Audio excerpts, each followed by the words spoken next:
Dr. Fred Bell, and I'll be the moderator for the 2 UFO panels. There'll be one today, and there's one on Monday, I believe, at 11 o'clock. And so what I'm going to do is have everybody on the panel introduce themselves, take 10 to 12 minutes, and then we'll open up for discussion. Okay, so I'd like to start here. You can introduce yourself and tell people what you do and everything.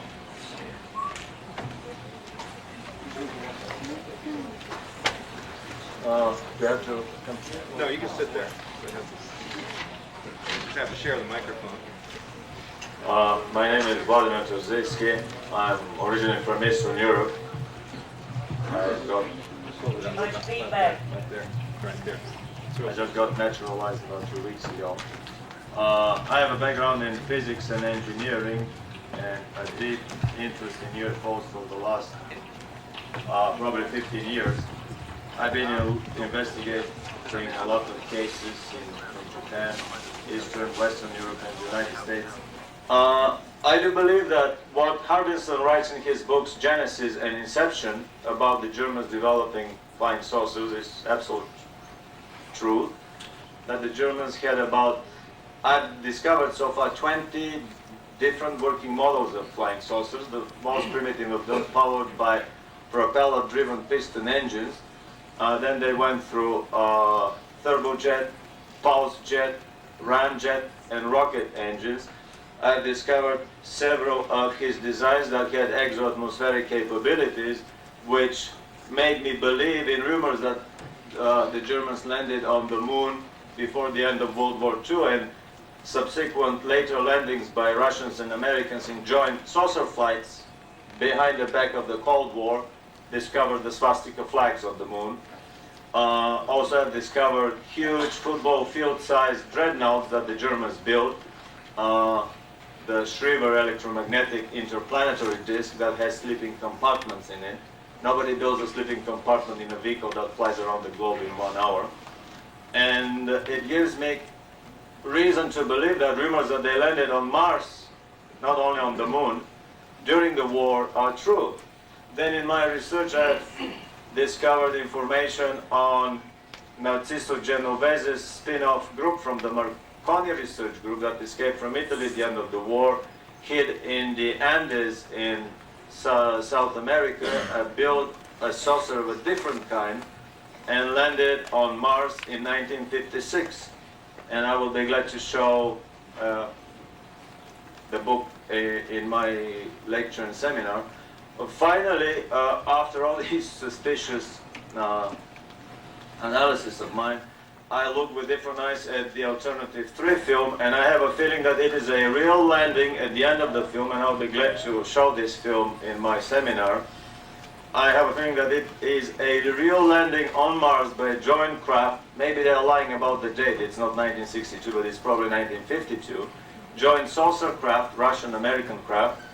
And this is probably an engineered designer league, as are many other leagues that we have seen in ufology. But Bob Emenegger's film UFOs It Has Begun as a 7-second segment of a UFO landing on Holloman Air Force Base.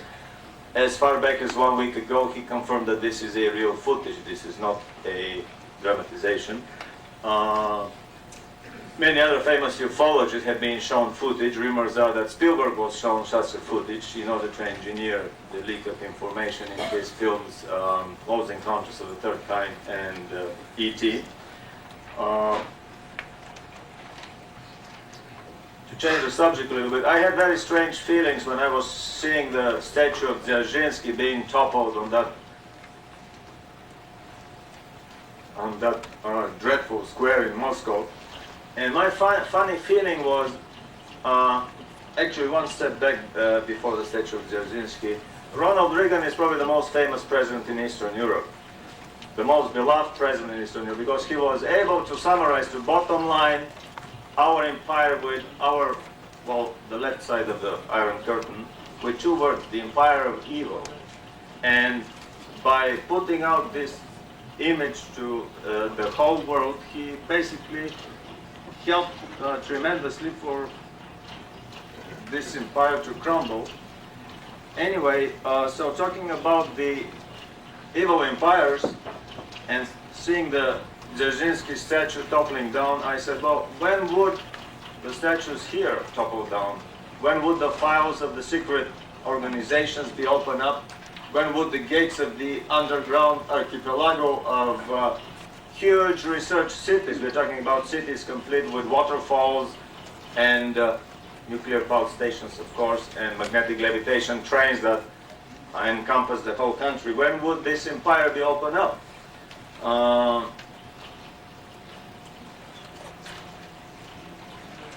I have a feeling that anti-gravity is not the only line of secret research of the secret one world government that has been ruling the planet for all these years. Genetics is by far a more difficult nut to crack than time travel and teleportation. Now, according to Al Bielek, these are technologies that are 50 years old. Anti-gravity is a technology that is more than 50 years old. But genetics is really a tough nut to crack. So recently when I heard by a famous UFO researcher that he saw while working on his famous film, a footage in a military base about genetic experiments in German concentration camps. In this film, there were hybrids of humans and reptiles and all kinds of impossible combinations that cannot be done by surgery. The Germans had working crude knowledge of genetics. A Simon Wiesenthal guy saw the film, he wanted to see the film. In order to get it released, he threw on the floor 10 minutes into the film, and that was the end of the discussion. It is such a horrific film. My feeling is that genetic experiments have been the major field of research of the secret governments, including the German base on the South Pole. This is another byproduct of my research of German saucers. The secret South Polar base that the Germans did, and Admiral Byrd tried to discover and conquer with his expedition of '48. We discovered the official Navy documentary film in color about that expedition. Recent German developments in after the unification of Germany. There's a very interesting society in Vienna, the Thule Society, Thule, something like the German Illuminati Society. They published several fascinating documentary films. One of them was seen in Australia, Flying Saucers in Flight, German saucers 50 years old. And also the story of their polar base, South Polar base. After they beat the hell out of Admiral Byrd's flimsy aviation, the rumor goes that the Americans nuked the German base on the South Pole in probably '48, '49, but because these were deep underground installations, they were not much successful. My feeling, looking at the little grays with the often present tall Nordic guys behind them, I have an inescapable intuitive feeling that the little grays are the biological robots that inevitably every race that thinks that can outdo either evolution or the creator, depending on which side of the divider line you stand, that inevitably every race tries to, well, prove itself that it can do better, and in 50 or 500 years outdo evolution. The Pleiadians did it on the planet 200,000 years ago, and many other ET accounts give the same thing. My feeling is that the little grays are a good candidate for biological robots, for the first biological robots that were designed. The men in black were probably a combination of mechanical and biological part robot. Another interesting thing that has to be the recent Fox television about Bob Lazar's revelation. Thanks very much.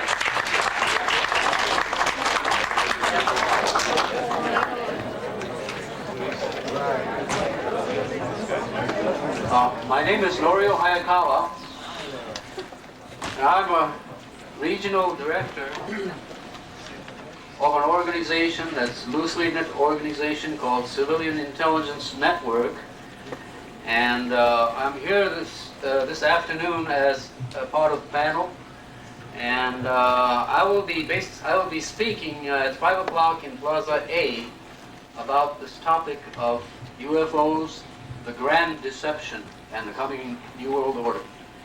It's my conclusion that we're living in one of the most amazing periods of history. And I'm convinced, beyond the shadow of doubt, that some type of a paradigm shift in the very near future will occur for a purpose that is, I believe, some kind of, it's a very ominous type of mind control system.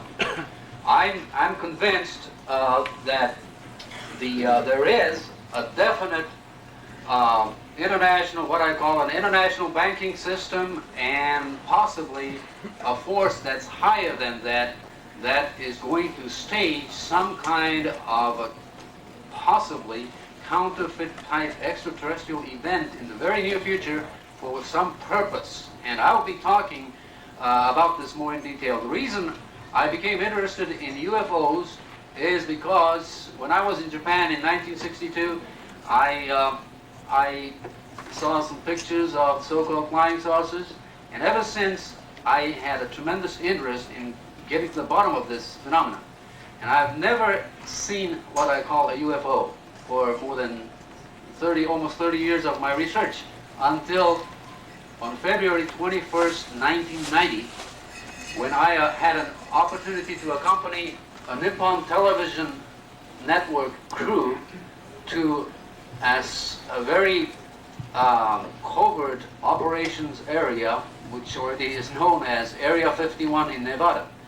And that completely changed my outlook on this entire phenomenon. The reason I am organizing a loosely knit group such as Civilian Intelligence Network is to tell the public this is where we should go. I am not a ufologist, and I don't believe in calling myself a ufologist. I am only interested in telling the public where to go and see for themselves what's going on. There is something strange going on, no question about it, at Area 51 in Nevada. There's something strange going on in Southern California, around the aerospace industries that surrounds the Edwards Air Force Base, that area. There's something going on, and I think that as we go into the 90s, as we go into next year, I'm convinced that there's something that's taking place. The dramatic social, political, geopolitical phenomenon, the changes that's going on, including the first attempt to organize a Middle East peace conference, the tremendous meaning of the unification of Europe on December 31st of 1992. And all these events, swift change of events, is pointing to something.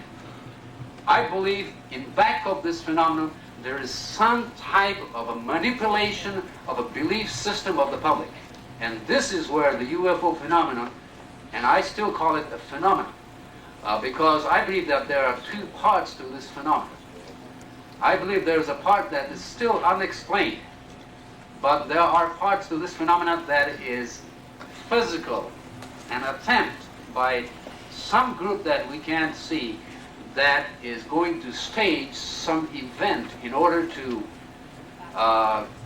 realize what they plan as a new world order. And I'll be talking about this more in detail. We're presently conducting expeditions to these areas, Area 51, the aerospace connection areas in Lancaster, Helendale, and so on. This is where people are reporting, even right now, seeing some kind of a surveillance orbs. We'll be talking about it in the lecture at 5 o'clock. I'll be showing all kinds of pictures of these covert operations centers. And this is basically what I want to say for right now, but if you have any questions, I'll be in this lecture at 5 o'clock in Plaza A, right next door. Thank you.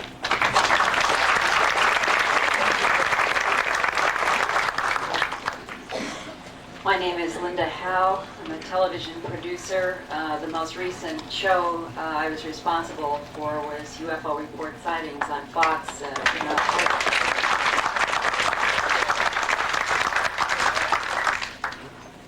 I graduated from Stanford in '68 made documentary films for 2 years when I was working on my master's degree and concentrated on science, medicine, and the environment. So it's been at least 20 years of a professional career in which I never encountered the UFO field at all in any way, shape, or form until the end of 1979, when I began trying to understand what was happening to animals, especially cattle, in the United States and other countries that were being found with strange bloodless excisions that had a certain kind of pattern to them and were called animal mutilations. The first documentary that I did in that area is called The Strange Harvest, and that was broadcast 10 years ago.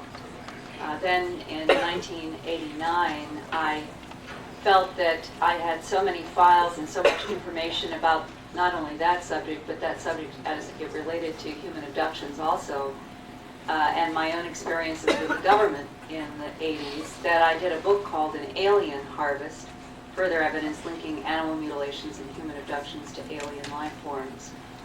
That led to my doing an hour for the Fox affiliate in Atlanta last year, 1 year ago, called Earth Mysteries, Alien Life Forms. And that is what led to the Fox Hour, which was broadcast last month.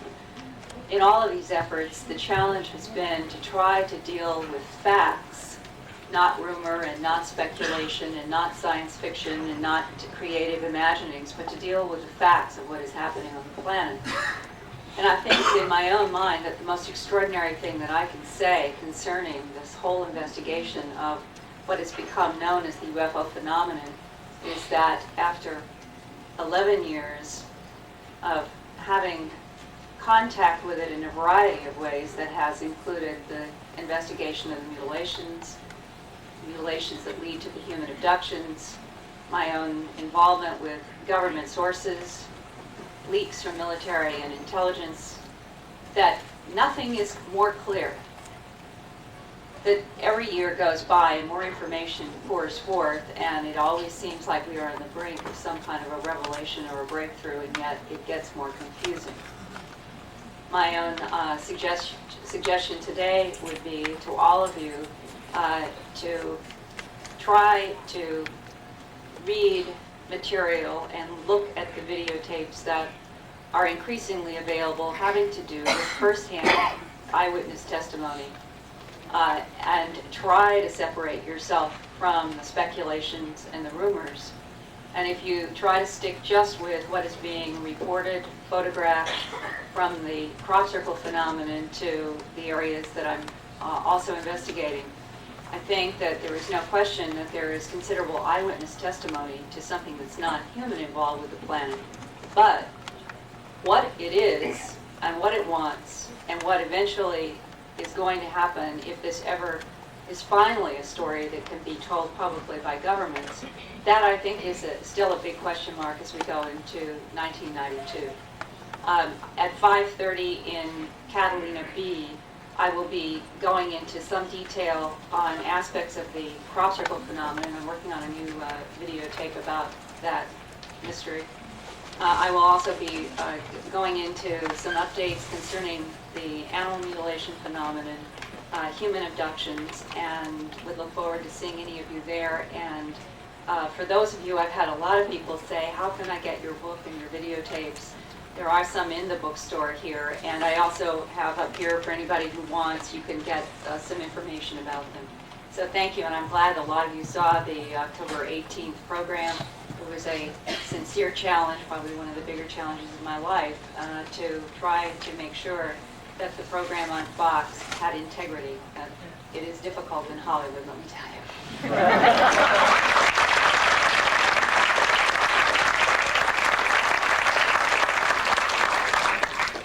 I just want to say one thing too, that Linda's documentary show on Fox, I've had 5 separate people actually call me and tell me that they felt that it was the first time that the UFO subject was handled other than tongue-in-cheek and being made fun of, and that it was the first time it was handled in a legitimate, responsible manner on a major network, and I think she deserves a lot of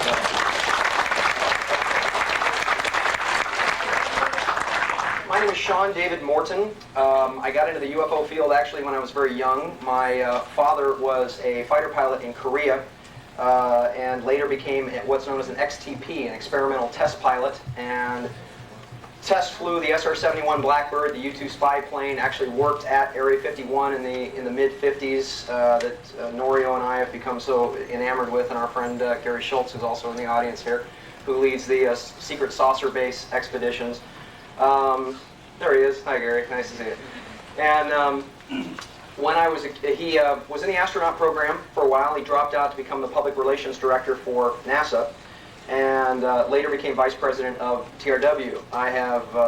When I was a kid growing up, I grew up around the likes of Gordon Cooper, Neil Armstrong, Buzz Aldrin, Alan Shepard, and we would have these guys sitting around the dinner table talking about the things that they had seen that day, or in a flight, or something that a top secret mission that they were flying and couldn't tell anyone about for fear of being brought up on what was known as a PA, a psychological aberration, where every time you reported a UFO, the astronauts would joke they'd stick tubes in every orifice of your body, that they would do drug tests and alcohol tests and take your wings away for 2 weeks and not allow you to fly, because basically they said, you can see them, but if you report them, you will be dealt with harshly. And very few of the astronauts who actually opened their mouths about these things ever made it into space or onto the moon. The two exceptions of this are publicly who came forward are my friend Gordon Cooper, who paneled a board on UFOs and basically laying out a policy for the United Nations on what would happen if we came in touch with extraterrestrial life.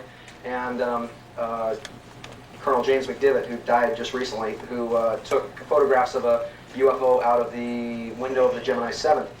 My educational background, I went to the British University in Cairo for a year. I went to Stanford for a trimester, and I graduated from the University of Southern California with a Bachelor of Science in Organic Chemistry and a BA in Political Science. I worked on the show Buck Rogers for a period of time as a story editor. I was nominated for an Emmy for a documentary that I co-wrote called Fair Play. It was about women's sports for public television. I worked for 2 years in the early 1980s trying to bring Star Trek back to television with Gene Roddenberry. And I think it's a great shame that he died just recently. It's a big blow to everyone. And recently I was the co-director and co-writer of a documentary that was produced by R&D Productions. Joe Randazzo, who's going to be on the panel on Monday. It was an 8.5-hour TV series that is not yet on TV. It's now currently something called the UFO Library, which is a group of tapes and videotapes and audio tapes of various abductions and contactees and scientists from around the world. We shot somewhere to the tune of 600 hours of videotape. We went everywhere. We went all across the United States, the East Coast, South America, all over Europe. Somebody had a dog barked at a UFO. We went out and spoke to him. And so this compendium of information began to accumulate, where this is really one of the few times that I have found, thanks to Joe Randazzo actually, he took a major budget to travel all around the world and speak to every single one of these people in person. Currently what I'm working on now is with Bob Schott, who's going to be on the panel today, but I guess we just didn't have enough chairs for him. So it's a program, hopefully a television program, which we're putting together the prospectus for, and we've got a team of experts that we're talking to. Vladimir is going to be one of our experts. Hopefully Norio and Gary will also be involved with it. And it's going to be a program which is, in essence, going to take you to the water's edge and then delve into the mysteries. We have a team of some of the best scientists in the world. We have ufologists, we have physicists, we have astronomers who are skilled with fluoro, I can't even say the name of the machine.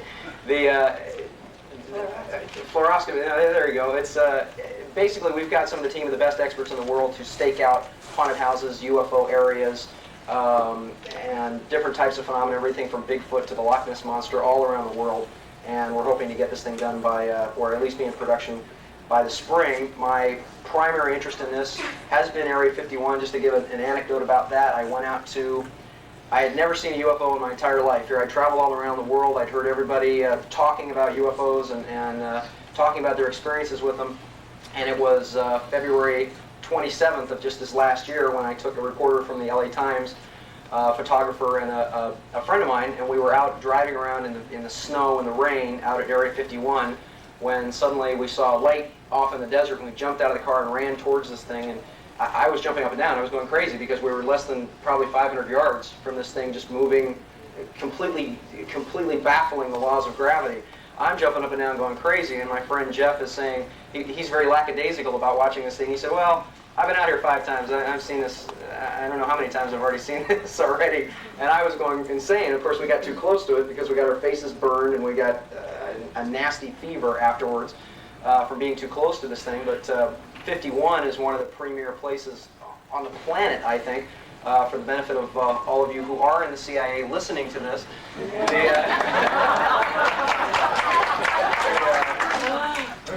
One of the best places on the planet where you can actually go out and stand by a public road and watch these flying saucers test on a timetable basis, because they do seem to test in the wintertime every Wednesday nights between about, it's like clockwork, every 45 minutes.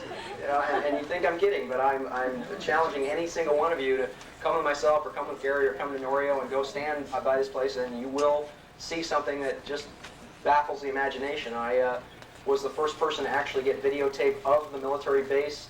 A friend of mine actually sort of snuck into the borders, dug a hole, and hid in this trench for 2 days where we actually pointed these stink. Oh, I tell you. Actually got videotape of one of these ships landing at the base, which was used by, it's going to be used in an upcoming Japanese television special. And so that's my educational background. That's what I have to say. We've been all around the world talking to people, and that's sort of how I got into the field, was having an interest where when you have 2 godfathers who both walked on the moon, and they've been there and they've seen it, and they tell you something's going on, but they can't really talk to you about it. You get interested, you get curious, you want to know more, and that's how I got started in it. Bill?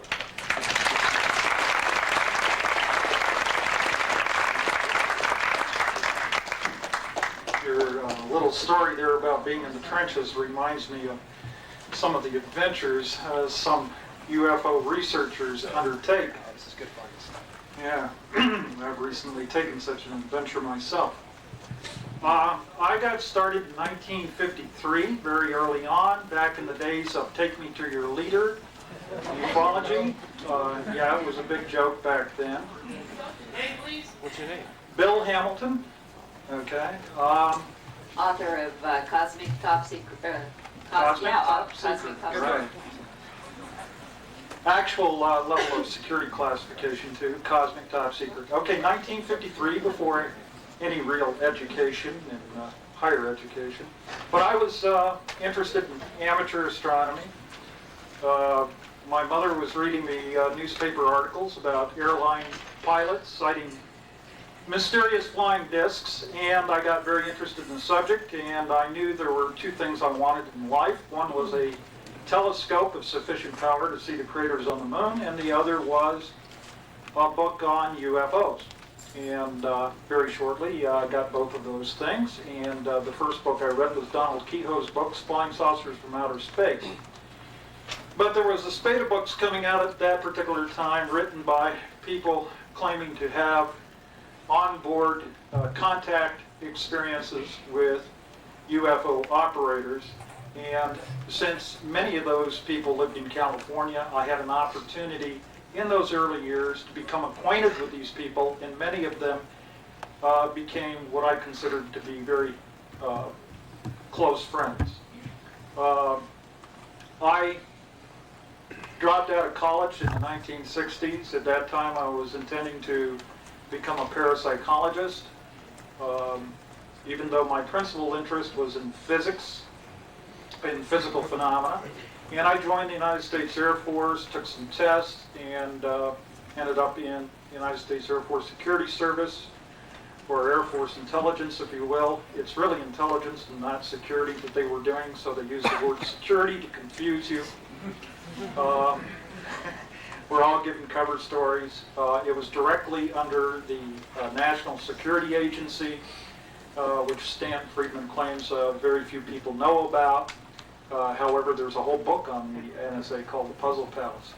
I learned nothing new about UFOs while I was in security service. I wasn't exposed to any secret documents or anything like that, even though I had a top secret crypto clearance. It's all based on a need-to-know basis. I did read AFR 200-2 when I was in there and verified its existence. I now have a copy of that document. When I got out of the Air Force, I became interested in UFOs again. Used to go out to the desert, by the way, some of this kind of rubbed off from the early days of the contactees, and so I started with a tainted past, you see, because for about 3 years I became a contactee myself between the years 1957 and 1960. So the UFO phenomena is very real to me by direct experience. And I do consider it is a physical phenomena. It has sociological and psychological dimensions. In the 1970s, I joined the Mutual UFO Network. I became a field investigator. I got interested in abduction cases. I spent 4 years on my first abduction case. That was the case of Brian Scott. It was an absolutely astounding, very rich case. He was abducted 6 times. He had a lot of mysterious automatic writings and drawings that contained a lot of scientific information that I was interested in. A lot of it was very, very precise. There was a lot of recorded and witnessed phenomena going on around Brian Scott, including mysterious balls, light.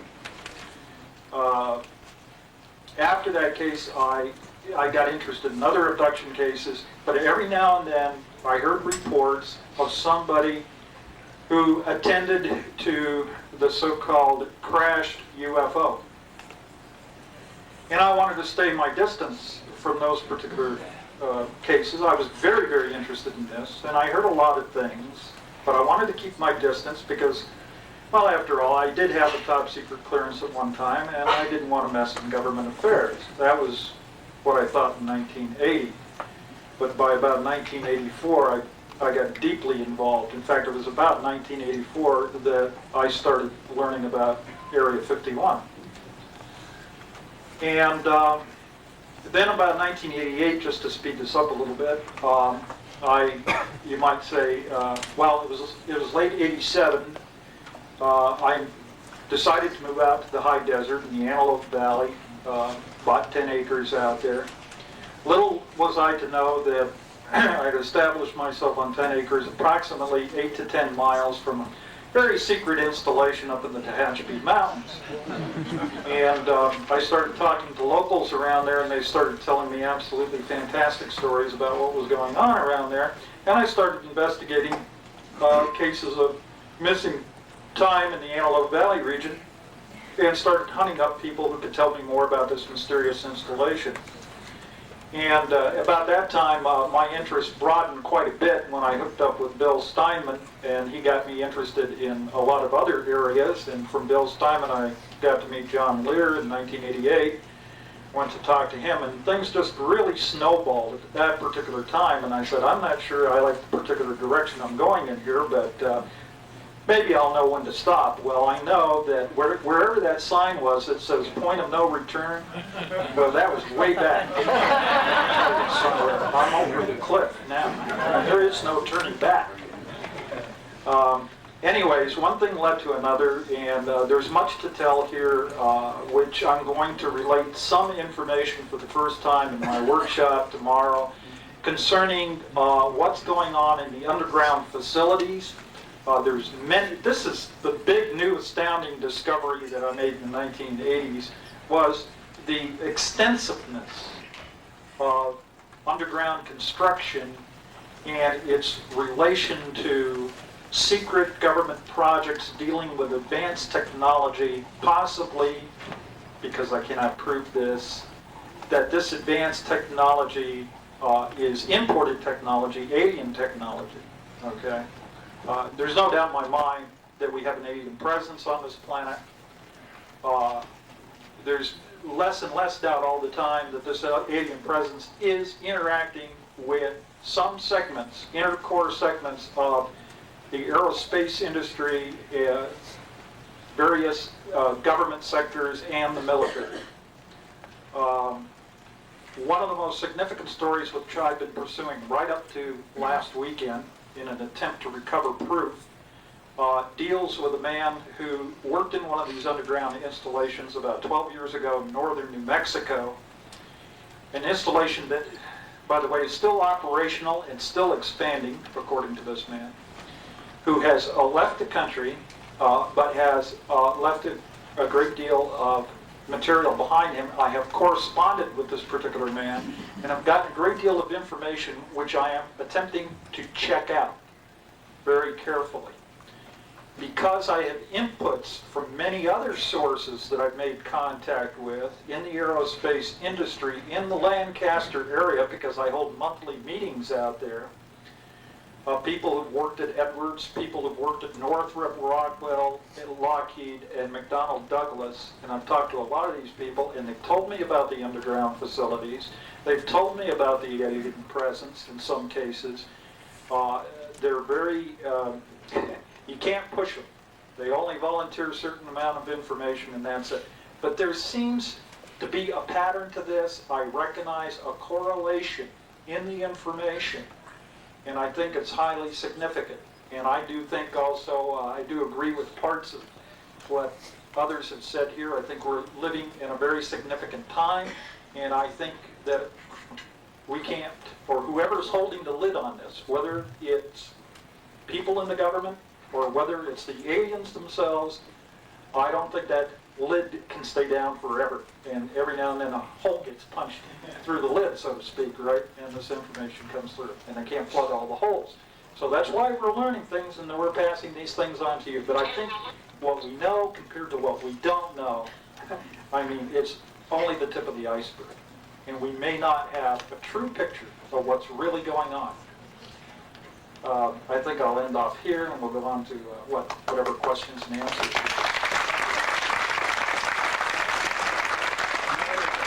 Some of you already know me, and some of you don't, as the moderator on this panel and the following one on Monday. My name is Dr. Fred Bell. I'm a former student of sciences. I started at the University of Michigan on government grants at a very early age. I was working about 9 years old on what was known later as the Philadelphia experiment. I went into the Air Force when I was 16 and couldn't wear a uniform for a little while because I shouldn't have been in there. And in the Air Force, I was in early warning radar for a number of years. When I left that, I went to work at NASA through Rockwell Corporation. I worked with the late Wernher von Braun on the spacecraft. Became a student of Tibetan masters. After I left the aerospace industry, I was very disheartened with it when I realized that NASA was nothing more than a WPA project, because the real things were going on like in areas like Area 51, which I knew about in the 60s. And as a result of changing my education and my lifestyles, I became a Pleiadian contactee in 1971 and spent 19 years with the Samyasi and other Pleiadian groups developing and inaugurating what we call an extraterrestrial science that allows people to upward and grade their consciousness, because the environment that we live in has a tendency to destroy it. And having worked with the good guys, the Pleiadians, the science that we inaugurated is all over the world today. 4 years ago, I started with another contact group because the Pleiadians had explained to me that they could only work through man's emotions, and most of the channelings and contacts were very limited. The channelings are always secondary, meaning that somebody channels a Pleiadian. They informed me that they could not work directly or interfere with human events because it would cause a repercussion back into their karma, and they had only gotten rid of wars in their society a few thousands of years ago. So they would only influence us by educating us and helping us educate ourselves. Then I got in contact with a new group, which is a different form of group, which is highly oriented in a thing called holographics. And this is a group from Andromeda. And they began to teach me about holographic science. In the process of doing that, we used a lot of Pleiadian sound techniques, which we'll be demonstrating over the weekend. And we began to use some of the sounds into big bands, like, for example, the Moody Blues used some of the sounds. John Anderson from Yes, as a matter of fact, Patrick Moraz will be here this weekend from the Moody Blues, who's into the same sound systems now. We'll be demonstrating both of us at different times. And so the Andromedans really told me, and they began to give me political information and exposed me to a lot of strange situations. I have direct inputs now from the intelligence agencies, which I didn't have before, but I've always had my aerospace connections. And there's some amazing things going on right now, as there's a massive defection taking place at Area 51. The book that was written about me by Brad Steiger is called The Fellowship. It's available in bookstores. And the new book has just been released that Brad and I wrote. Goes into this. It's called The Promise. It's available at our booth if you want to see that. And I'll be doing a lecture in the Pacific Ballroom after this workshop, this panel that we're doing now. So this gives you a little bit of background about what I do. And what I'd like to do now is to, now that you've met the entire panel here, is to share questions from the audience and have a little communication.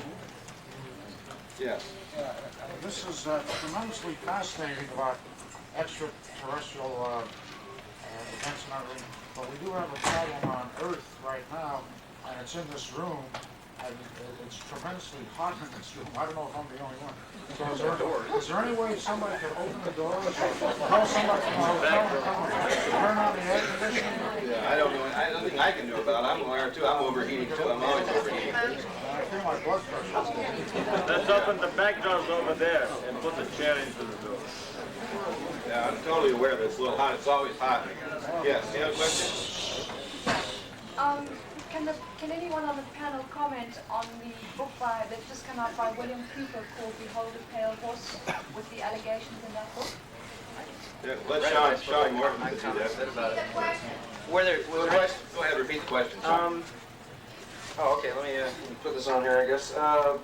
Two things. I like Bill. He's a friend of mine. We've known each other for a while. Basically, to sum up a lot of what he says in the book and to point to his allegations and why I think that this field is important is that probably, and Bill probably feels this way too, after a great deal of consideration, and this is not a knee-jerk reaction and not an emotional reaction at all, but probably one of the most heinous criminals on the face of the earth right now is President of the United States.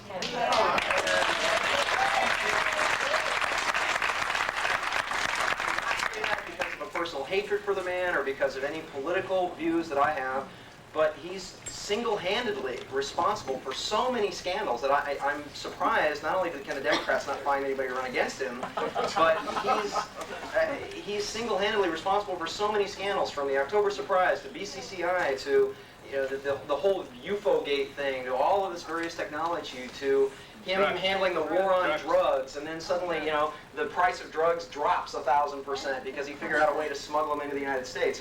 This is a lot of stuff that Bill Cooper is talking about, and I'm not exactly sure what we can do about it. I mean, I was going to say, what can he do? well, look at it this way. Here you've got JFK, who was going to smash the CIA and scatter it to the four winds and make his brother Bobby head of the CIA because they completely betrayed him to the Bay of Pigs.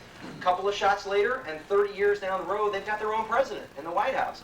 And you've got Nixon, who constantly complained that the CIA was responsible for Watergate. You've got the CIA responsible for the October surprise, which took Jimmy Carter out of office. You've got Bush, in a rather shadowy way, a lot of fingers point at him in the Reagan assassination attempt in 1980. His brother Prescott and his son Neil had dinner with John Hinckley Sr. 2 nights before Reagan got popped. I mean, I'm not sure. And when Reagan asked for the demographics on John Hinckley, every single finger pointed back at Bush. He was just picking and grinning, saying, "It wasn't me." So, as far as Bill Cooper's accusations, and this is the one point that I wanted to make very briefly, the reason a lot of this is important, and a reason a lot of the technology is important, is take all the aliens out of it, take all the outer space stuff out of it. The point is that the government has the technology now to turn the Earth into a utopia, so that we can all work 3 weeks out of the year and devote time to our lives and to our children, to our family, and to our friends, and they're not doing it. The point is that when you get gravity involved, anti-gravity is the one crux that's the difference between the horse and buggy and the space shuttle. Since 1945, the end of World War II, when we took the entire Nazi scientific establishment and re-implanted it here in the United States, we have not had a singular public vertical advancement. In other words, an advancement that goes up and out and makes everything else obsolete. Everything's just becoming bigger and better or smaller and faster, but it's the same damn technology. And when you take gravity or anti-gravity and you involve it, suddenly you're dealing with mass without having to worry about weight, which means you can have 7-year-old kids with Lego blocks building the Empire State Building because you don't have to worry about weight anymore. So you could float New York City into outer space. You could make bases on the moon. You can have stations around all around the Earth. And Timothy Leary makes a very good point where he says that human evolution is basically based on two things: pollution and overpopulation. that basically when it gets too smelly to live where people live, they move and they go somewhere else. And that's why we're migrating outwards into space. So we have the technology now to create a utopian society for everyone. And a decision was made very early on, as this technology was being developed, where they said, well, we can create a public utopia or a private utopia. And obviously, guess which one they chose. So that's why much of this information on why the UFO stuff is important, because any part of this, from the JFK assassination to the UFO thing to the CIA, if you study just one part of it, it's the microcosm of the macrocosm, because the same people are always involved and the same methods are always used. And that's why UFOs link into everything else. Yes, I do think we have a deal with certain aliens, but I also think that we're the ones that struck it with them. I mean, let me give you a scenario here. Let's say we've got like a silver fleet. Let's say Jean-Luc Picard is actually out there in his spaceship somewhere, and a gray alien ship gets shot down in Socorro, New Mexico, or actually Aztec, New Mexico, and the military has microwave technology to blow these things out of the sky. And they approach one of these gray alien boogies, and they said, we want technology. And the alien said, okay, we'll deal with you. We want autonomy. We want to be able to operate on your planet without anybody knowing. We want as many human beings and cows as we can eat and or experiment on. And the military said, deal. We want anti-gravity, interstellar navigation, electromagnetic drive. And so Jean-Luc Picard says, well, you can't do that. That's interfering in their culture. And they say, well, we play by all the rules. They approached us. They blew us out of the sky. They're the ones that made the deal. We're dealing with the highest technological civilization on the planet. So in my opinion, they're going by all the rules. We're just screwing ourselves.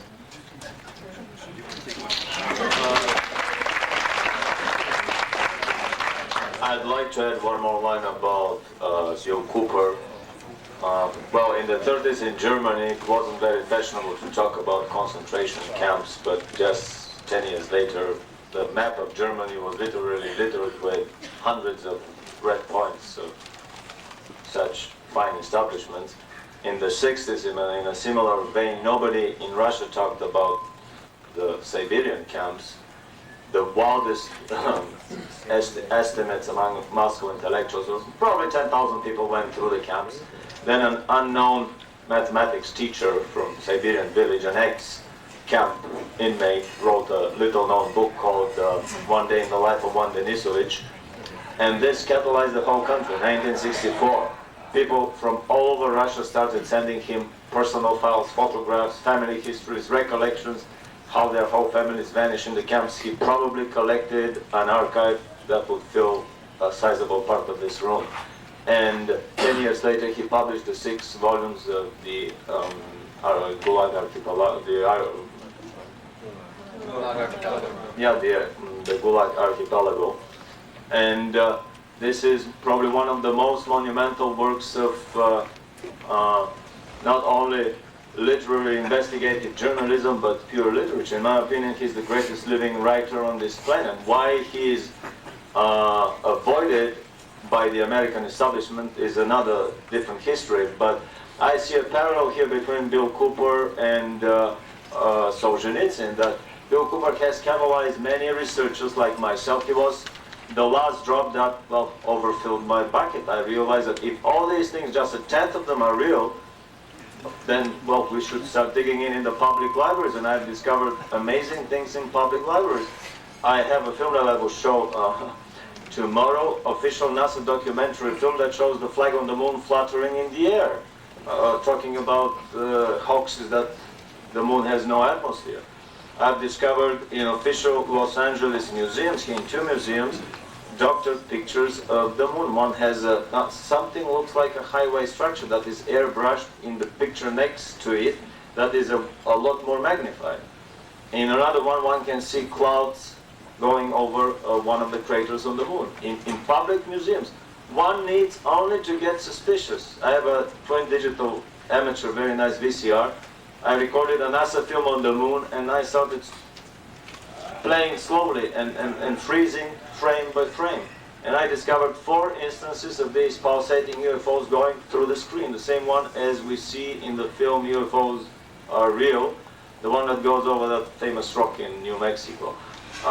The information is out there. People have to start digging up. Somebody dug up that congressional decision about allocating $10 million for AIDS. for the immunity fighting virus. We are all here. We can do wonders. All we have to do is just unite. You could send away to NASA for all these pictures that Vlad is talking about too. They're like $6 and they'll send you all the places. You want to say something? Yeah. Can anyone on the panel let us know which day the S4 defector may be speaking and at whose lecture? I don't think anybody knows. No, we don't know yet. Right. Yeah, go ahead. Yes.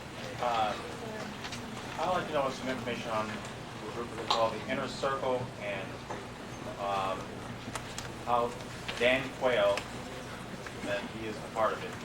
I know this for a fact. How he recruits people for the Inner Circle. What is the Inner Circle? Which Inner Circle is what I'm depends on which one you want to talk about. There's more than one. Are you talking about MK Ultra, which is the CIA assassination bunch that uses the drugs that's a front for World Vision International?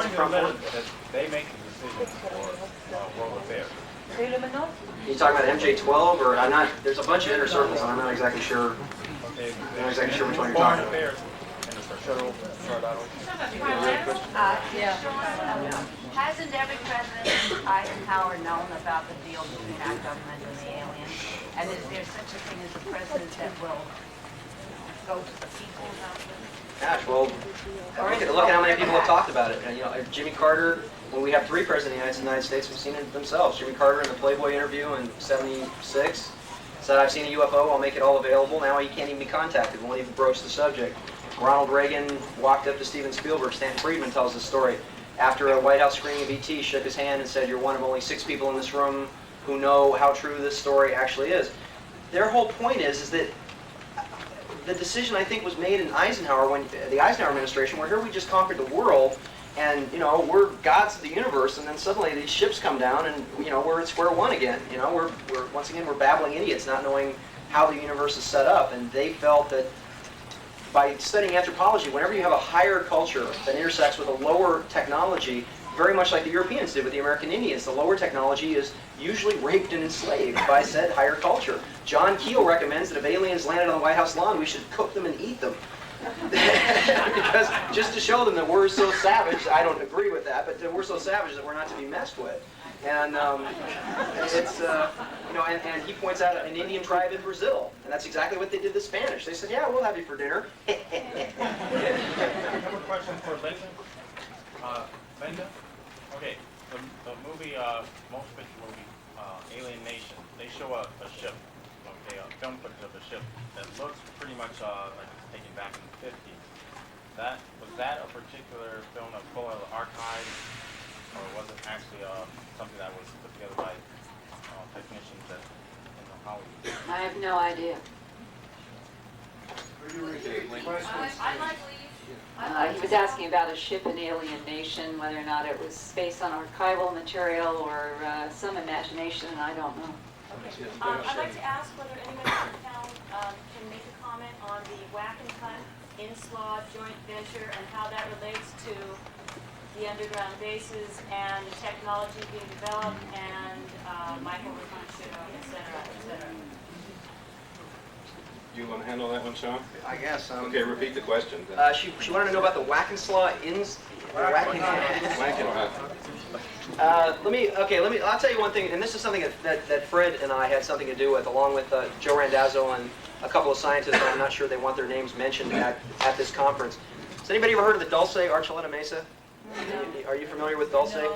There's a place at the center, and Linda's done extensive work on Academy mutilations around the Dulce Mesa. Dulce, New Mexico is a little town that's about 60 miles south of the Colorado border, near the town of Durango. It sits in the middle of the Archuleta Apache Indian Reservation, and for many, many years, the Apache Indians and a number of people who claim to have been abducted and experimented on claim to have been actually taken inside this mountain. There's a great deal of evidence for this. One of the things that we did that I felt was revolutionary in the UFO field is here we had a whole slew of these eyewitnesses who claimed, and the Apache Indians also, a number of them jumping up and down, pointing at this hill, saying that there's a base inside this mountain. That it had 17 levels in it. There was a scientist who escaped from the base or defected from the base named Thomas C. He came out with security cam videos of the actual alien breeding tanks, which I've seen. And it was in a Japanese film special because I think Nippon Television paid him something like $50,000 to actually use the footage. So there was a lot of evidence here, so we wanted to come up with something physical. Here's all these people jumping up and down pointing at this mountain. What we did, and this was partly due to Fred's technology, is we went up on this hill and we ultrasounded the mountain using the sound of a Pleiadian starship, which I'm not sure a lot of you have heard. You can hear Bill Herman has a tape of the Pleiadian starship, a booth.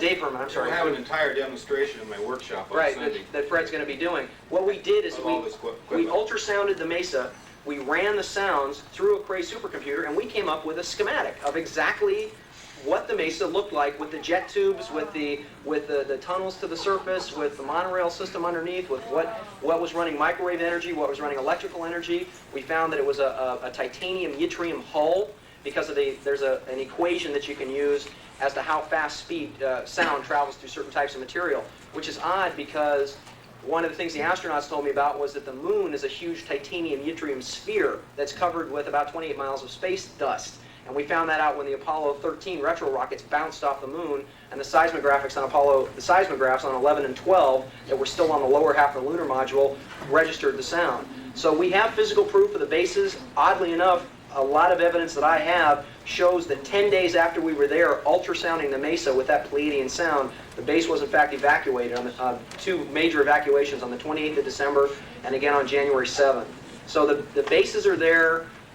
We also found two guys who were construction workers who claimed to have built the base in '54 as a huge nuclear dump facility, and then supposedly it was never used. So there is physical proof of this stuff. They've been doing it for many, many years. There's underground complexes that crisscross all of the United States, from monorail systems to bases to entire cities. Yeah, he has some information on this too. Excuse me, I just want to make a couple of corrections here. Thomas C. was not a scientist. He was a photographic specialist in charge of security cameras at the installation. Okay, and the footage has not been released. The footage is still buried. I've been working on a project to recover that particular footage. It's only about 8 to 12 minutes long. It's in black and white and does not show the cylinder. I'll show you a piece of it. It's recreated. No, it's been recreated by the Japanese. Oh, Yeah. That's not the actual footage. I know this for a fact. However, now, I have no proof that this particular base is there. I visited Dulce back in 1988. However, this man has provided me with extensive information on, which seems very detailed, on how this base is constructed, what the levels are between the layers. It's about 200 feet down below the surface is where the ceiling of the top level starts, and it goes down about 7 levels. And there's a whole story behind this that I will get into in my particular workshop, but I just want to come back very briefly to this question because we kind of went off on a tangent about the Inslaw and Wackenhut security. And I have just recently heard about an interview that was done with Riconosciuto, and he was talking about the mysterious helicopter crash in which 3 Wackenhut security people were killed in this crash up on the Nevada test site. This was near the atomic test site there. And his claim is that these were renegades, that they had collected documentation on what was going on in the underground facilities there. And by the way, I have talked to a man, and I know a man who's been to a literal underground city about 40 miles deep into the test site. How many miles? 40 miles?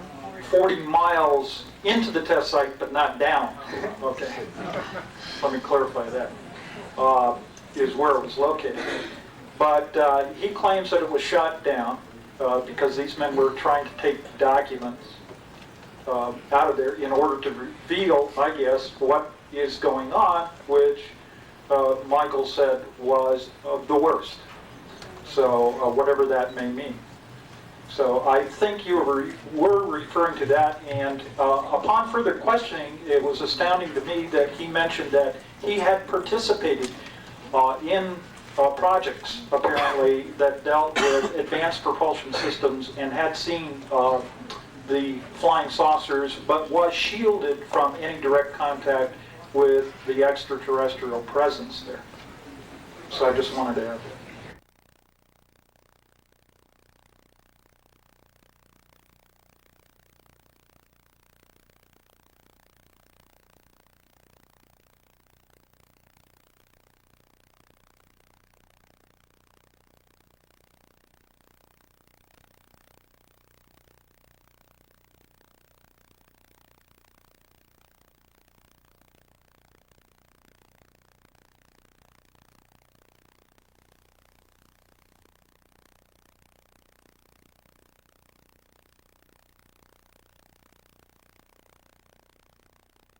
Hi, I'm John Lear. I'm a captain for a major cargo carrier. Please join me with Linda Moulton Howe on One-on-One.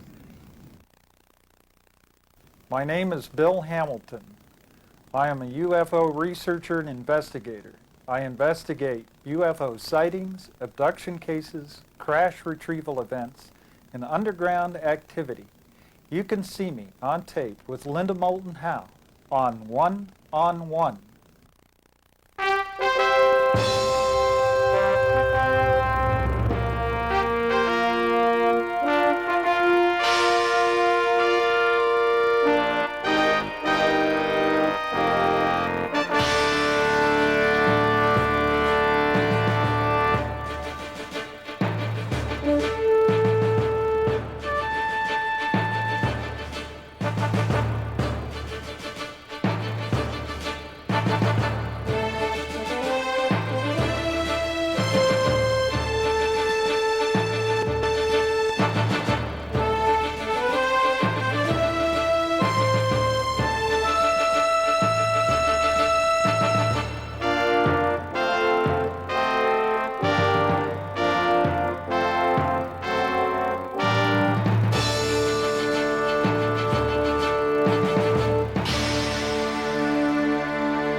Yeah, for Linda Howe, can you give a brief overview of what's been going on the crop circles in England? And I also have heard that the Japanese have been experiencing quite a few, over 100, I think, this summer in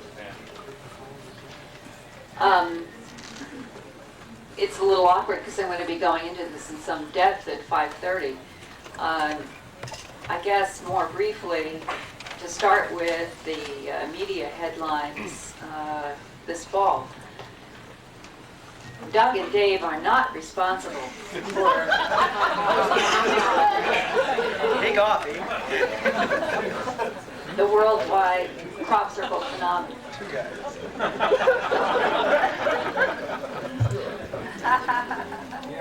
It's to me that perhaps one of the most interesting things that happened this fall was that story because of the comment on the media. I'm not sure anymore who makes a decision about what gets covered and what doesn't get covered. But there does seem to be a very narrow focus when it gets into this area of UFO phenomenon that's been illustrated for me personally and several times in the past few years. But going to Doug and Dave, in that particular instance, it was as if CBS, NBC, ABC, CNN, PBS, Fox, and others would run with a headline on the National Enquirer or the Star or the Globe on the evening news. That is exactly what this was comparable to, because the story was printed in a rag in England.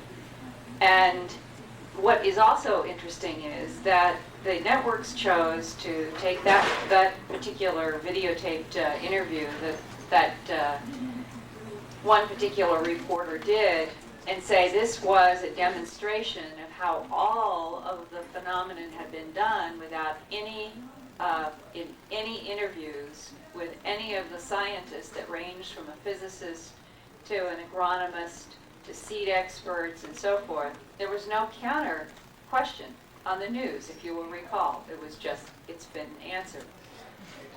The next day at a press conference in London, because I was in touch with George Wingfield and Busty Taylor and Montague Keene, who's an agriculture guy, and a whole bunch of people the next day, at a press conference when they asked about why had they made the Mandelbrot set, they asked, what are you talking about? When they said, how did you make the large triangle at Marbury Castle? They said, we didn't make that. When they talked about other specific pictograms that people had studied, those two men were, we didn't make that, we didn't make that, we didn't make that. And eventually, in England the next day, they had reduced their comments to saying that they were responsible for 20 or 30 circles, and some of the pictograms where they said they had put their initials next to, making a D and a D. Well, in 1990, there were an estimated over 1,000 that had been made in Europe, and there were 11 countries involved in 1990. This year, there were not as many pictograms, and in terms of the worldwide phenomenon, it was not as extensive as the year before, for whatever reasons, but it was in Canada, it was in the United States. There were reports in Scotland and in France and in Russia and in some other countries. And I think myself that the most important thing that's happening is the science. I'm working right now with a biophysicist who has gotten cross-sections from some of the affected crops from at least 6 of the pictograms this summer. He has found some extraordinary findings having to do with increased alpha radiation in the stems. It is raising a very interesting question to the biophysicists and others about what produced this particular increase in radiation. I will be talking a lot about this in the workshop at 5:30, and I will be showing some slides. I'm going to be doing more on this in the videotape I'm working on, but this is perhaps a long way of saying that the crop phenomenon should be paid attention to. I don't know whether there was some concerted strategy to diffuse public attention on this mystery with the Doug and Dave story. I have seen those men on camera, and they do say, and they are very jovial, very nice guys that are a little late 50s and 60s, that 13 years ago they decided to do this as a lark, and they demonstrated their machine. But keep in mind that most of what they claim to have done was in one particular county. In Wiltshire County, which is where Stonehenge and Silbury Hill and Glastonbury and Avebury are, they did not claim to have made many of the pictograms there. And when this summer comes, the problem's going to be that there's going to be probably more people who are going to want to have the quote-unquote fun of Doug and Dave in terms of making something in the crop fields. But I will leave you with this. I talked with a National Geographic producer who was there on June 16th in the afternoon with a crew for an hour documentary that will air in December on the Explorer TV series about the crop phenomenon. And he knows that the farmer was there at 10 o'clock that evening, and it was a perfectly normal field. And at 6 o'clock in the morning, when the farmer got back to the field, here was this enormous 410-foot triangle with, as one mathematician said, it's an extremely interesting geometry lesson. And the producer told me that up until that time, he really wasn't sure whether they were dealing with a sociological phenomenon or not, until he saw this. And then he said it was one of the eeriest things that he had ever seen. Whatever made this gigantic geometry lesson in that crop did so between 10 p.m. and 6 a.m. Total darkness. And that night, in that area, they had several reports of odd, silent lights in the sky over that particular field. That doesn't prove that quote-unquote UFOs are responsible. But as a physicist in Glasgow, Scotland said, he is convinced that we are dealing with another advanced intelligence. Now, Vladimir wanted to make a comment too to that question. Billy Maher in 75 in one of his books, because he had similar crop circles but in trees, because the Pleiadian beam shift when it extracts the legs. It has 3 pods down at the end of the legs that when they touch the grass they create these smaller circles. He says that basically the anti-gravity field of the saucer overcomes the terrestrial field and even leaves a residual, let's call it magnetization, of the topsoil that lasts for several months, and the grass or the crops are duped into thinking, the individual plants, that the vertical direction is in this way. This is exactly the intensity of the anti-gravity field. The way we can see the invisible, I mean, well, basically a fingerprint on a dusty surface or a metal filings over a magnetic field would make the invisible visible for us. In the same way, these individual plants make the invisible field visible. Something else very interesting about this push-pull or tug-of-war between the proponents and skeptics in the field of ufology, in that book published by Wendell Stevens, UFO Contact with Ayarga, the ETs themselves give a very good metaphor about the complex phenomena of opening a race to the realization that they are not the only thinking beings in the universe. They say that this is the biggest cultural, philosophical, political, religious shock that this society has to undergo. So it has to be handled very carefully, not to arrive at a runaway chain reaction. It has to be a sustained reaction, and they're using the metaphor of a nuclear reactor. The proponents of ufology and the skeptics of ufology are basically the nuclear fuel and the control rods. If the reaction gets too fast, the control rods are lower. There is a D&D debunking story appearing to cool down the passions. Then when the passion dies, when the reaction dies too much, there will be another series of crop circles appearing. So all the affiliate classes, as much as they're hated by ufologists, they serve a social good by preventing an anomic social meltdown. And by slowing this process.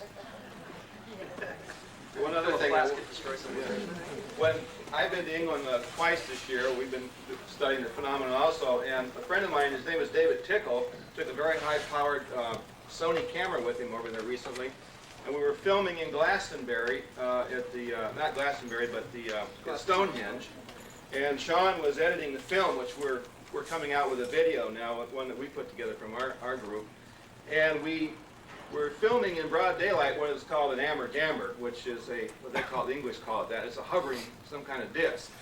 And the edit process, we found that there were 4 or 5 other ships. This seemed to be the main controlling ship that were going in and out of frame. And then some further editing, because it's high quality, we suddenly found that there were some small 3-foot objects that were coming from a nearby hillside, and they were in the grass, making circles in the grass in broad daylight, and we have that on video.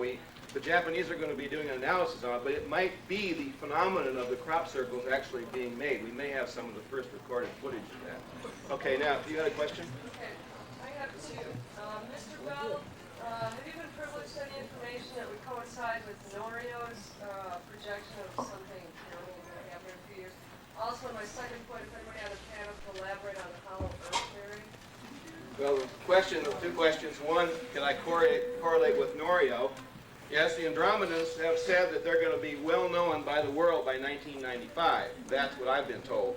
And the way things are going this year, from what I've seen, I can say that the timetable is pretty intense. As far as the hollow earth theory, maybe somebody else could make a comment on that. I have to admit that this is the biggest difficulty I had with any of the crazy stories. I tend to take everything, well, for granted. My long study of ufology told me that what one would read in a standard tabloid environment is more of an understatement of ufology than an overstatement compared to what the articles, let's say in Flying Saucer Review Journal, which is a way more serious, probably one of the best UFO journals in the world.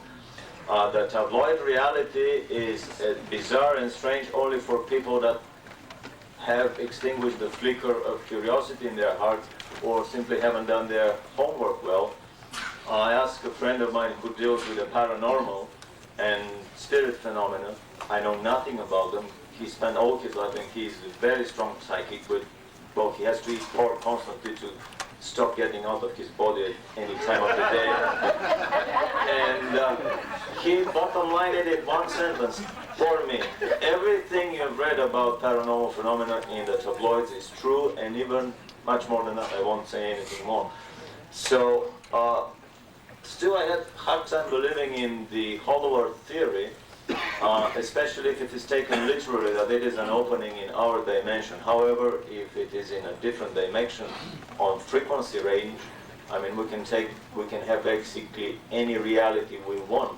But one confirmation, or at least some light in the tunnel, I found in the book Waste, published in 1882, which is the Jehovian hierarchical, well, heavens, concentric heavens, something like the Russian dolls that go one into the other, but circular, around our planet that have similar openings at particular places where their spaceships can go in and out. This is a reality in higher frequency ranges, so when we fly through that, it's air for us or space, and we won't see or feel anything. But in higher frequency ranges, they have grass, water, chemical elements, hard, I mean, as hard, solid reality as it is for us here. This is what the book claims, but it is a nice lead for anyone who would like to take a more serious look into the whole earth.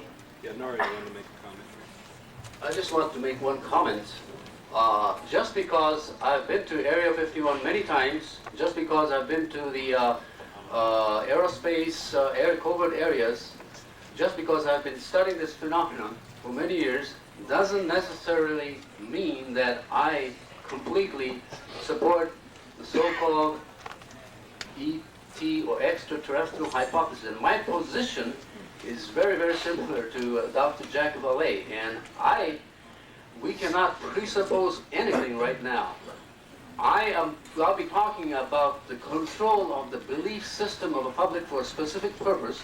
Now, Mr. Bill Cooper changed his position a couple of years ago, but especially lately, and he does not say that he necessarily believes that there are any so-called aliens at all. Now, I just want to make one thing clear.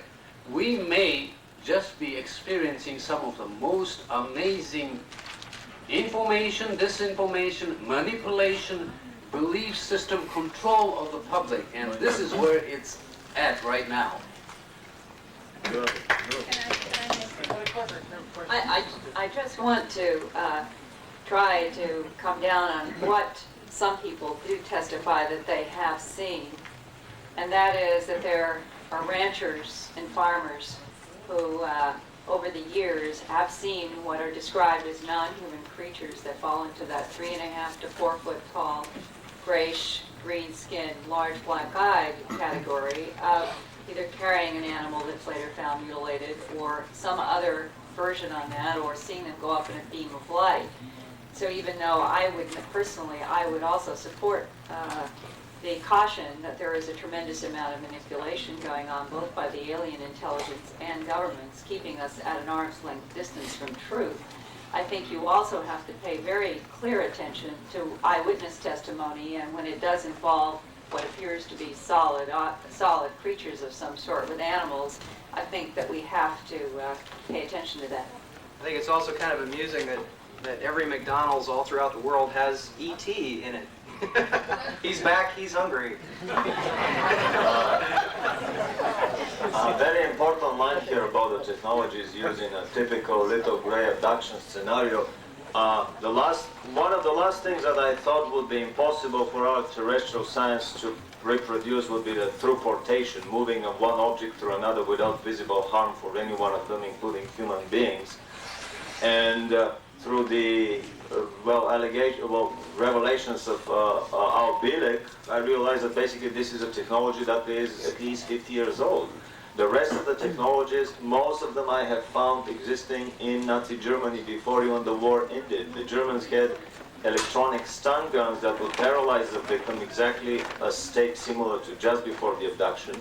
They probably discovered these elevator or tractor beams that would pull out a crate of something or an abduction victim up to a ship. using the anti-gravity field of the ship itself. Basically, every single of the one of the technologies that are used in a standard abduction scenario are more than 10 years old. Some of them are 50, 60 years old. So we have, of course, to take very seriously the details of observations of people that were there at the happening, but at the same time, we have to do the research in the libraries and to see what was done so many years ago, and the information is out there in the library of UCLA. I have found astonishing material. You had a question? Yeah, what happened to the? Isn't it true that there were some surviving aliens out of the Mexico crash, and they had them alive for 2 or 3 years, and they called in a botanist to feed them some kind of? Ollie, but once again, it's maybe no one really knows. Linda's probably best to answer. In '83 at Kirtland, I was shown a briefing paper, at least described, or had a title for the President of the United States, that described the retrieval of several discs and bodies, both dead and alive, from the 40s into the early 50s.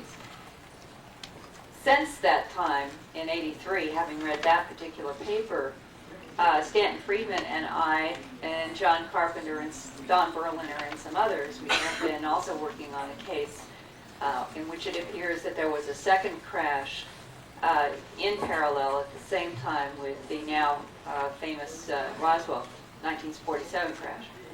And in this we have a man named Gerald Anderson who was there with his family as a young boy, who remembers their coming across the silver disc with bodies, 4 of them, one very much alive. And if that is in fact true, and there appears to be at least a lot of memory on people who knew relatives, that the father had talked about a disc and bodies, and that a man named Barney Barnett, who worked for the U.S. Soil Conservation Service and worked up and down between Socorro and Magdalena, and that he also had told people before he died that he had come across a full disc with bodies. That if you take all of those witnesses, and now a current living man, who I will also be talking about in the workshop and showing some drawings that have been done with people like you work with a police sketch artist of what he recalls, then it means that as early as July of '47, there was at least one live body that the government was dealing with, and Stan and I and others think it was taken to Los Alamos with those bodies, and that the Corona side of the crash was handled at the Roswell Army Air Force Base and was distributed to other parts of the country. So I think there's increasing evidence, even in firsthand, that we have had craft and bodies. Another interesting line here is that persistent reports about genetic engineering, especially cloning, claim that not only animals up to a given level of the evolutionary tree have been cloned, but basically human beings have been cloned, and all it takes is basically one cell from the fingertip of a human being to produce a perfectly identical genetic clone. Probably this technology was tried on some of the aliens, some crashed or just borrowed aliens. Give me a little bit of your skin, we would like to clone and study your race. Many races would do that. And so if there is a cloning technology that is so much advanced, then the question is, could it be possible for a secret government to produce a race of biological robots, totally biological robots? And another interesting question here is that a government that possesses time travel, as albeit claims that they did for 50 years, it's very easy for them to plant any evidence in any time zone they wish. They can take something back 10 years or 100 years back in time, plant it there, and then of course it would be discovered. Billy Meyer did for educational purposes such an experiment. He left an electric torchlight, and then later, several months later, went to the archives of this same French village, and sure in the archives there was a mentioning of strange lights into that farmer's house. So what we see in Back to the Future, it is not a fictional film, according to Al Bielek. All these films about time travel are a little engineered campaign of educating the public of the possibility of time travel. Time is as soft and easy to bend as are the electrical signals on our oscilloscope. We can do with it whatever we want. So it is hard to push in a corner a government that can plant evidence or remove evidence through the means of time travel. You have a question over here? Yeah, the question I had is, there's all this awesome footage that we hear about. Why is it never shown on television? And why did the Japanese seem to get it? Like you, Linda, you have an in at Fox and you had this awesome program, whatever you're talking about. I liked it. But it's like it was so lacking in like really good, like you know, like we're having a conversation here. Is there a reason for that? Is it like they won't? Because no one has it. The Japanese, contrary to the statement here, that film that the Japanese did recreates. I know Jim Yowie and I know the people at Nippon, and they're always recreating scenes based on testimony. It's like a docudrama. It's like Unsolved Mysteries, where they recreate that has nothing to do with the reality. I have had descriptions from people about several hundred, if not thousands of feet of film that have been taken of alleged aliens in craft and landing that the government is supposed to have in some underground facility. But until the government chooses to release it and show it, that doesn't mean any of us have any access to it. This is why when I first said it is so important to separate fact from rumor and speculation. This is why the government can manipulate the media and the public so easily. People tend to want to run with anything that sounds sort of sensational or interesting without bothering to ask, is this based in any kind of fact? Well, Fred and Sean said they have things like, why can't you guys work together, talk to the people at Fox and say, hey, we got some really snappy stuff, and yeah, it was real good. I'll give you an example of that. Fred and I are putting some things together to make a home video. Two things. First off, the Japanese pay top dollar for a lot of this stuff, you know. And if I'm contacted, I was just contacted by a station in San Diego. They said, gee, we hear you got some great footage. And I said, yeah. I said, well, give it to us. And I said, you know, it took me a lot of money, it took me a lot of time, you know, and it's just dumb luck to be able to do this. Right. So, you know, and another example is Bill Cooper.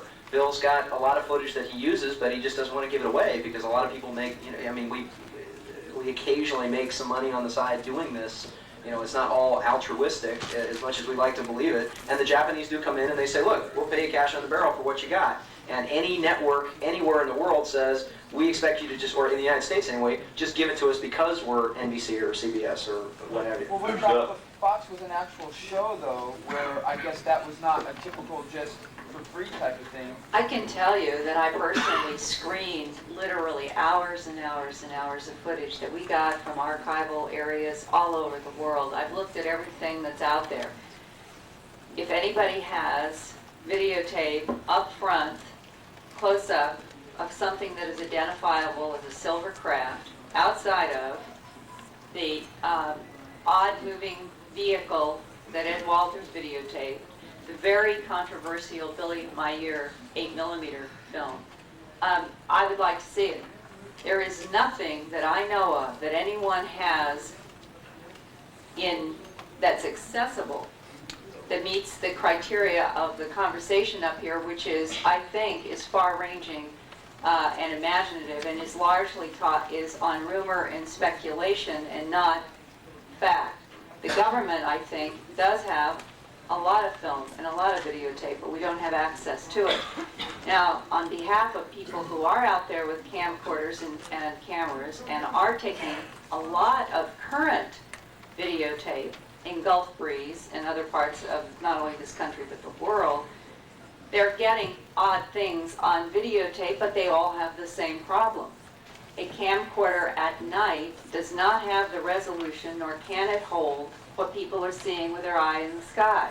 It largely is being videotaped, and everyone has the same problem, whether it's the Japanese, NBC, or anyone else.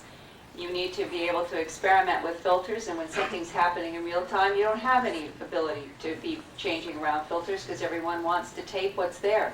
So you largely get something that is either bright white, magnesium white, maybe with a little definition. In Gulf Breeze, they are now getting what looks almost like a string of pearls around a blob of light.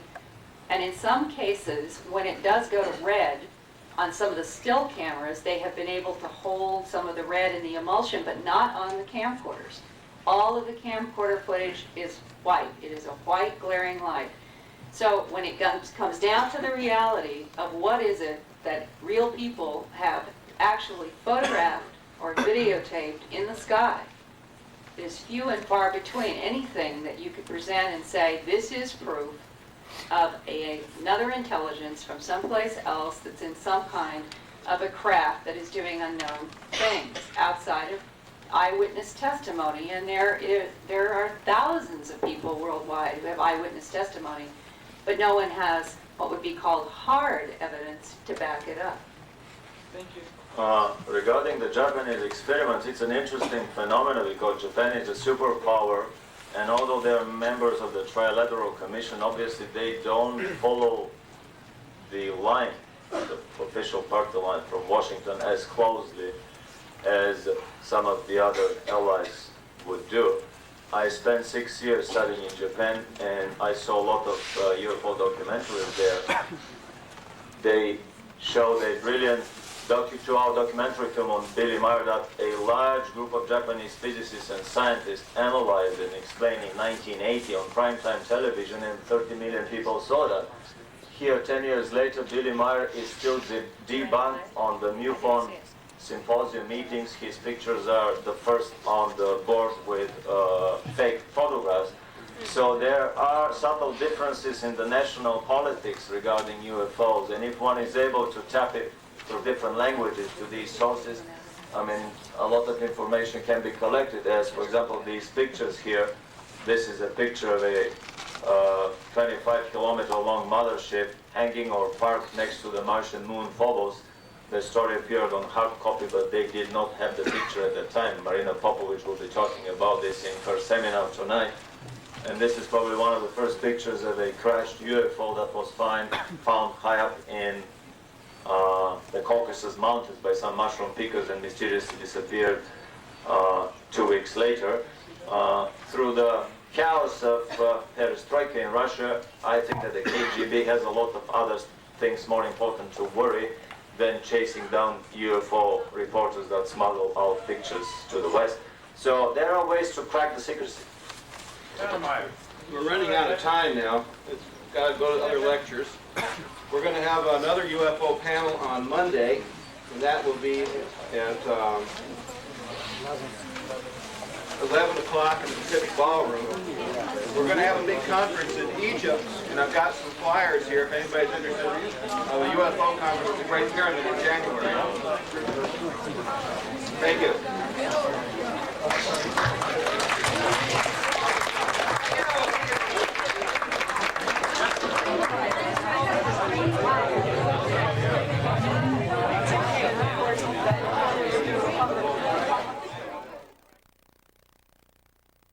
Hello, my name is Norio Hayakawa, Regional Director of Civilian Intelligence Network. I've investigated the UFO phenomena for more than 30 years, and for the first time, I'll be presenting what is going on in Area 51, a top-secret military scientific installation in Nevada, and also what is going on in Southern California, the covert operations facilities conducted by the Aerospace Industry Connection. There's something going on even right now. Some things are being test flown over there. I'll be talking about the latest document to prove that this is so. You will see me in whole life video series. Thank you very much.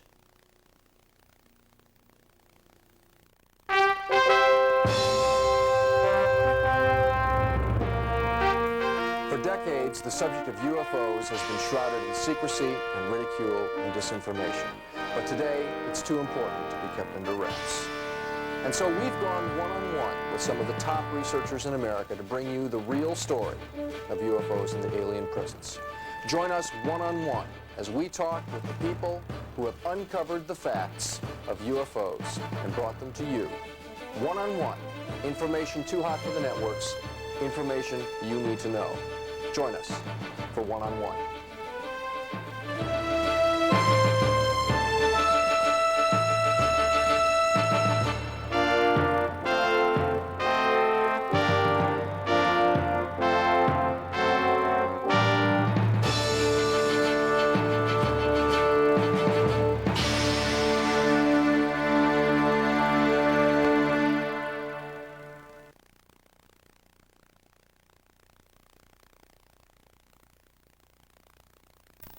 This has been a presentation of Lightworks Audio and Video.